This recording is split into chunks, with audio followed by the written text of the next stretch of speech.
সম্মানিত সভাপতি, উপস্থিত আছেন গণমানুষের নেতা, আমার প্রিয় অভিভাবক বড় ভাই কাজী খায়রুজ্জামান শিপন ভাই। মঞ্চে উপবিষ্ট আছেন বাংলাদেশ জাতীয়তাবাদী দল মোড়লগঞ্জ পৌর শাখার সম্মানিত সভাপতি ফরিদুল ইসলাম ফরিদ ভাই। মঞ্চে উপবিষ্ট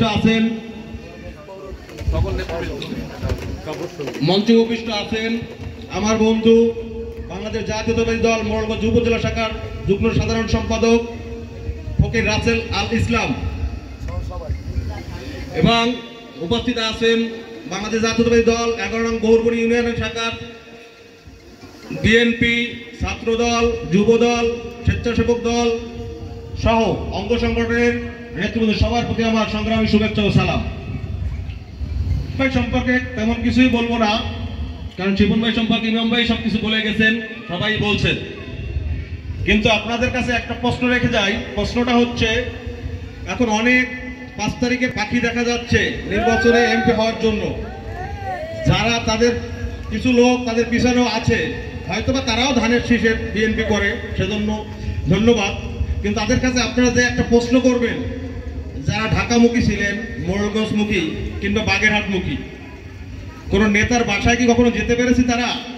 বেডরুম তো অনেক পরের ব্যাপার, ঢাকার বাসা চেনে কয়েকজনে? তারা ঢাকামুখী রাজনীতিটা তো আমাদের ছিলেন না। বাগেরহাটে, মোড়লগঞ্জে আমরা লোকায় তো রাজনীতি ছিল না।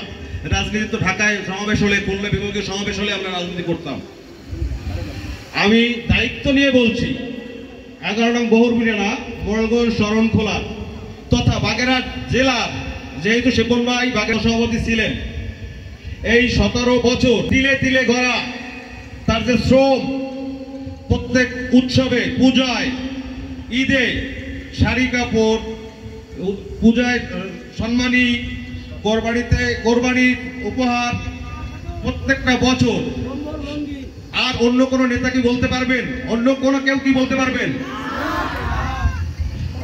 তাই আমি এখানে আমার বললে নমিনেশন এখানে হবে না, নমিনেশন সিলেক্ট করবে সেন্ট্রাল নমিনেশন দেওয়ার নমিনেশন বোর্ড।